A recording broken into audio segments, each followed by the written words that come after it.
Trevor Mitchell from listentrevor.mitchell.com. Must say a massive apology for it being so long since our last messages or posts or anything on our website. Um, Ironically, the last video that we did was about me leaving my job because we've achieved financial freedom and through property. And I said in that video that we were now going to have lots more time to do things like this, and then I've not done any, so my apologies. Just wanted to jump on today very quickly to talk about something that I did recently. So I was on a Bear Grylls 24-hour survival academy, which basically meant that I went off for 24 hours with 14 other people and 3 instructors, and just learned survival skills, and we were just out in the wild with few things other than sort of a knife and a few other sort of pieces of kit. Yeah, if any of you have sort of seen any of Bear Grylls programs or watched The Island, that sort of thing that's on at the moment in the UK. It was kind of like that, and it was the weekend a few weeks back where it was below 0 degrees, and it had snowed, so it was sort of thick snow, so it was absolutely freezing. I think the instructors even said that it was the harshest weather conditions they've ever done the 24-hour survival academy in, so it was pretty tough. I just wanted to share sort of 3 things that sort of came out of doing that weekend, which I thought was really interesting. And when you sort of think of it from an entrepreneurial perspective and just life in general and sort of philosophical sort of way, what sort of lessons I guess came out of it. So number 1 was just being grateful for things that you have.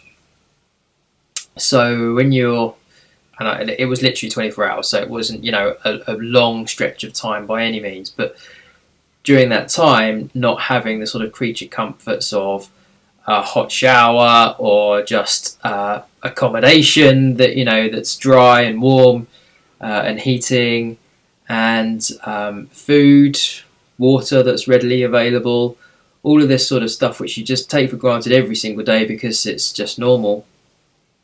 Actually, the reality of it is, without it, life would be pretty harsh, and we all have it pretty easy. I say we all, most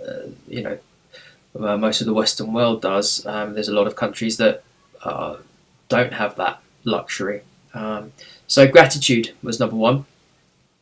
Number 2 is kind of mind over matter, I suppose, and the power of the mind.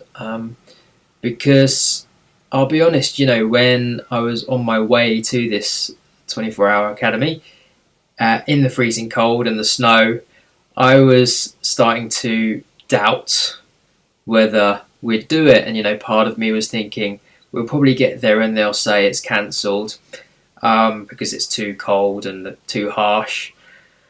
And you start playing all these tricks in your sort of mind that, you can't do it and it's going to be too hard and too cold and, it's not going to be good. But, the reality is, if you really want to do something and you put your mind to it and you don't tell yourself that you can't do it, you tell yourself that you can and you will, you can. And again, I know it was 24 hours, so it's not a massive length of time. However, it was hard. It was tough. And I remember, we had to build our own shelter and sleep in that. And me and the guys that had done this, there was 5 of us sort of cramped into this shelter. I hadn't quite built it long enough, and our legs were hanging over the edge, and snow was coming down, so our feet were freezing.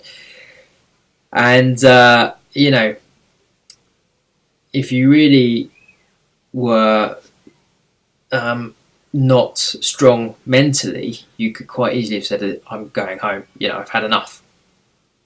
But just by having that mental strength of saying, no, I can get through this, and having that end goal at the end to say that you've actually achieved it, keeps you going. So how strong the mind is and how it can stop you or get you to things that you want to do. So that was number 2. And I guess number 3 is more about just sort of challenging yourself to do new and different things. So it's very easy to be within your sort of comfort zone and just doing things every day and every week and every month and every year that's just comfortable. You know, if that's what you want to do, that's absolutely fine. I'm not sort of judging here, but if you know, to feel alive, certainly for us, we like to kind of push ourselves in terms of doing things that we've not done before, things that are challenging, that you know you immediately think, oh, that's going to be hard, or I may not be able to do that, but you know, you actually challenge yourself to do it. So again, it's about setting goals and things that you want to achieve in life, and then going for and doing it.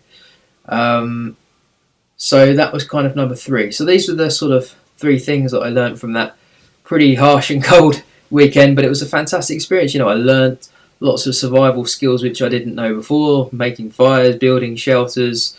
You know, fortunately we didn't have to actually catch our dinner.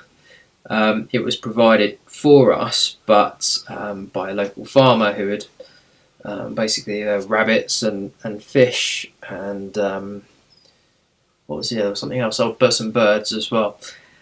And so we had to actually, you know, skin them and gut them and defeather the birds and all this sort of stuff. And that's something that, you know, you're just, again, not used to. And certainly I'm not. And that was one of the things, again, that I didn't really want to do. I didn't want to have to sort of hunt and kill something and to eat. But, you know, a lot of people have to do that. So yeah, it was challenging, learned a lot.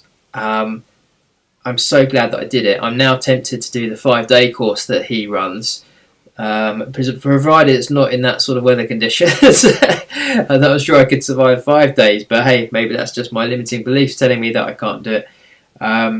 So that's kind of maybe next on the list. So anyway, guys, that was just a very quick update on something that we've done recently. I promised that we would talk a bit more in detail about our property journey, how we've got to where we've got to and what we're planning to do next. We have actually had an offer accepted on a new property, which we're going to be converting into another house of multiple occupants, or HMO.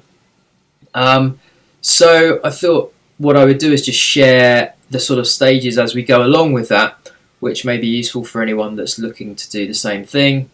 And you know, obviously you can reach out to me and Liz if you want to learn a bit more. That's it for today. Hope that was useful and valuable to you. If it is, feel free to share it with anyone that you think may get value from it as well. And yeah, I'll speak to you very soon. I'm planning to do a lot more of these quite quickly to get more used to doing them, A, and B, to make sure there's some consistency in speaking to everyone in this group. Okay, take care. Have a wonderful week, and we'll speak to you soon. Bye bye.